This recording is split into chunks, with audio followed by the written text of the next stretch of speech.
Hey guys, Virus Payload here. Today we're going to talk about a leveling method in Destiny 2 called the sacrificial method. This involves taking one of your characters, getting all of the powerful drops you can during the week, and then going through a specific series of powerful drops over and over again after that. The way that this happens is by sacrificing one of your account characters. So if this is something you're not willing to do, then just skip over this video. We'll have some other videos coming out soon. So, I want to give a shout out before we even start this to Jerbear, SBH Skills, and Blackjack for letting me either use their accounts or just being really cool guys and running through with me to make this thing happen. So without further ado, let's get started. Okay, so bear with me. There's going to be a couple of different fast edits, different things going on in the video right now just to make this more manageable. This whole process takes around 2 hours, 2.5 hours to 3 hours. So right now what you're watching me doing in fast mode is going through and picking all of the white or blue gear that I can for Blackjack's character here. The reason we're doing this is we're called down leveling. We're just trying to get throwaway gear on top of Blackjack's character so that we don't lose anything whenever this sacrifice process happens. Right now I'm in the vault. You can see that I just told you that I have plenty of space, and you will definitely need space. You can see me dumping everything of Blackjack's that's actually important, including his ships and sparrows and ghosts, so that he doesn't lose anything. Right now I'm going to the change character screen, and we're going to go and choose Blackjack's nice little warlock again. So here we are at the character select screen. This part's really easy. All we're going to do is delete the character. Now you don't want to delete your character until you go through and get all of the powerful drops or different quest things that you were trying to do for this week. The only reason I'm doing this right now is just for the video. But this will also show that no matter what level you are, this still works for being able to raise your character's levels. So right here, we're just going through the character select screen, and we're going to choose a warlock right off the bat. We don't care what she looks like, or he looks like. You never know what you're going to get in this. And then we just immediately say, okay. So here we are with a fresh warlock, and we're here at the story, okay? We're going to race through this story part right here. I'm doing this just to show you that you don't have to kill anything. A lot of the missions in Destiny are set up like this, but people just don't realize it. I'm not killing a thing until I get to the walker. Another mistake that people have that's going to cost you a lot more time is the fact that they're trying to kill the walker. Don't kill the walker. If you notice, I don't even put one bullet on the walker. I'm actually just killing all of the ads until I can get to 100%, and then we just move on. Okay, I just got my tertiary weapon. I killed all the enemies here, and the story's over. You're not staying for any of the story options here. You probably have already seen them. Skip past them, and now I'm back in the tower. The first thing I need to do is go and pick up all of the weapons that I had. Now this is Blackjack's account, so I don't have access to some wonderful things like Destiny Item Manager or Ishtar Commander. But if you do, Ishtar Commander makes this a lot easier. So right here you see me going to Shaxx. I'm only showing you this as something you don't want to do. Notice that I got a powerful drop from Shaxx right there, and it did drop at 810, but here's the deal. There's a cheaper way to do it, and I'm about to show you now. So if you go into your inventory, you can go to collections. Okay, this only works if this is your second or third time doing this. So you go to weapons or you go to armor, and you see me buying weapons here. You see me buying armor. Notice my power level is just jumping up. The game doesn't care where you get the blues from. The game just cares that you're getting the blues. So right off the bat, I can jump his character all the way up to roughly around 847 to 850 is where we're going to start our whole process. The reason this works is because Blackjack has already been playing on his Hunter class for a while now and has gotten him up to 901 already. So the weapons on the left side are all 901. The game wants to reach balance, so it's running through and getting you all that.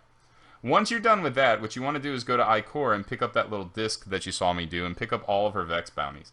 Then run through the rest of the tower and grab every single one of those blue Destiny icons that you see above people's heads. There's a reason for this. You need to clear out the tower for this project to actually work. So once we have the tower cleared out, which does take a little while, which is why all of this is in fast mode, then we can start the first story mission. Man, there are so many things to have to do. Also, if you don't want the annoying blinker on top of the drifter, take his character and then go ahead and take his second quest. Okay, we're starting off first mission on the moon. You just have to get to the moon. So right when you land in, what's going to end up happening is you're going to be put into the first mission so that you can unlock the moon. This mission has a whole bunch of enemies, and as you kill enemies, it's going to progress a percentage bar. It's up at the top left of your corner. If you notice, it's slowly going up as we kill things. You're going to want to find this cave right here. It's to the front left of the map, and you just want to keep spawn camping that cave. That's where 3/4 of the enemies will all come out at. Everywhere else trickles enemies out, but this one just pours enemies out. So if everyone focuses on that, you should be fine. After you're done with that, continue with the rest of the mission. Skipping cutscenes as needed, because remember, we're trying to do this super fast. And then we should be placed in front of Eris. There we go. Skip the cutscenes. There's Eris. Okay, so as you're here, run up to her, grab her bounty, which is just to continue the story. And then from that point on, what we're doing, and you'll notice I'll pull up the map here in a second, you want 2 others with you. It just makes this whole process a lot easier and can hopefully get you your first tier 1 drop. But what we're going to do is look for public events, and if we don't see a public event, we're going to immediately just start scanning the moon, because if you notice here, no public events. But we did just run across the moon, and apparently a public event had just ended in Anchor's Light, and we found it. So right here, we're going to warp straight to that. Now, it's very important that you note, to be able to get your first powerful drop out of this method, you do need to kill the Overlord Hydra that's at the end of this Vex offensive on the moon. The only way to do that is to kill the very large Minotaurs and then the smaller Hydras that keep spawning up while the fight is going. If you can kill all of those fast enough, and remember, if there are Hydras on the field, you have to kill those first. And then you're going to notice, boom, there we go. I just warped over to the fact that we just killed the Overlord Hydra. And if you notice, there is a purple laying on the ground there. There will always be a purple laying on the ground the first time you kill him. That was a scout rifle, and that will be your first powerful drop. Notice right here with Shadowkeep and the Vex Offensive, it tells me I have to go do the actual Vex Offensive. But first, I need to talk to Eris. If you don't talk to Eris, you can't get into the Vex Offensive. All she does is give you a crappy raid banner. It's amazing. Such a good drop. And then we go to the Vex Offensive. So here we are. It says right there specifically, so we're going to load this up right here. Now, to get your next drop, you just have to kill so many things inside of the Vex Offensive. There's 2 different ways of doing this. You can just sit here and kill, but that is not efficient. So what we're going to do is run through the Vex Offensive first and make sure that this goes as fast as possible. You're not really trying to kill almost anything. You're just trying to complete the Vex Offensive. Remember, as you're doing this, put on any more powerful weapons or gear that you have. It just makes this a lot easier for you.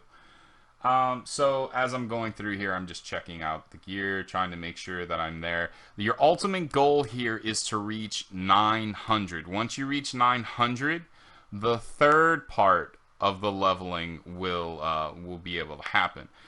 If you've already been playing on one character and he's well above 900, then you don't even have to worry about this. You will easily be at 900. But right here, we're just going to race through the Vex Offensive. We're going to go through. We're going to kill a couple of things here and there. We're just going to complete the bare minimum to get through this Vex Offensive. And anything you do kill, just remember it does go to that kill tier drop that you're going to get. But what we're trying to do is clear, because you definitely want to clear. You do not want to fail any one of these encounters. If you fail an encounter, you do not get the chest at the end, and that is just sad times. That chest will guarantee you at least 1 purple, up to 3 different purples. I've actually heard of some people even getting exotics out of it. I don't know exactly how true that is. But right now, all you want to do is go through and just wipe as many Vex as you possibly can. If you notice, every once in a while, let's see if it happens on screen here, but I'll tell you about it either way. There's going to be little green triangles that drop on the ground, okay? If you see a green triangle on the ground, it's useless to you right now, but it will be very useful to you in the near future. If you notice, there's that green triangle all over the ground right there. I'm picking them up. They are Vex chassis components. That's what you're going to need for the next part of this quest. If you notice, we just ran through here and we got the next part of the Vex invasion quest finished. That part of the Vex invasion quest tells us that we have to go back to the tower and talk to Ikora. So that's what we're going to do right now. So all Ikora is going to have for you is going to be your tier 1 drop guaranteed from the Vex offensive. Okay, so right here, if you notice, I just got some stuff out of the chest that I hadn't put on. I put it on now, and all of a sudden I'm 904, so therefore we can continue this whole grind thing right here. Right here, if you wanted to, you can actually just dump in now that you're over 900, and you can get a couple of things from Shaxx if you had some tokens. If you had some tokens for the Vanguard, go to Zavala, different things like that. Just to pad out your inventory if you wanted to. This just helps in the fact of not needing to worry so much about the RNG of blue drops, because you can force different drops to happen here. And then once that is done, what you want to do is go over and see Ikora. We've done that already. So then what we need to do, like right here, I'm showing you all of the yellow dots. Those yellow dots are challenges, right? That's what you need to see. Once you hit a true 900, the yellow dots show up. If you notice here, there you go. Right there, the challenge is kill so many different things. So we're doing good on that. And then if we go to the tower and hover over Ikora, you can see the last part of this quest, which is collect so many Vex parts, right? You get Vex parts every single time you kill an enemy that is a Vex. It can possibly drop. It's not guaranteed. It will probably end up taking you 2 to 3 runs of this. And then once that's done, if you've already gotten your kills, which you should have your percentage of kills, you can go back and immediately collect your tier 2 drop and your tier 3 drop from Ikora, at which point you want to go and re-equip all of your white gear.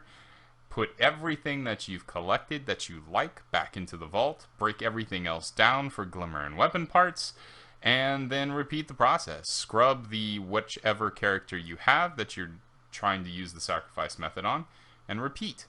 So I can't stress this enough, but this method really works best in a team of 3. With everyone having like-minded objectives and having more people, you have a greater chance of being able to kill the Overlord that lives on the moon. That's your first tier 1 drop, and then being able to make sure that people are trying to speed run through the Vex offensive as of just sitting there and trying to just make kills will also help you increase the efficiency and decrease the amount of time that you go through this. So if you can get a team of 3, awesome. If not, it is totally doable solo. Don't worry about it. But either way, this is the fastest method after you have run through all of your powerful drops to continuously keep getting powerful drops. Once you have your weapons to a satisfactory level, you can switch them back over to another character, and then that character will automatically start leveling up to whatever those weapons are. That's just how Destiny works. So I hope you enjoyed the video. I hope that it was very informative and helpful for you. If you did like the video, throw a like, subscribe, hit the bell notification bar so that you can see any new videos coming to us, because that's just how YouTube works, and we're a brand new channel, so we're going to get buried, I guarantee it. So without further ado, this has been Virus Payload, hopefully injecting a little bit more fun into your Destiny 2 playthroughs. I'll catch you in the next one.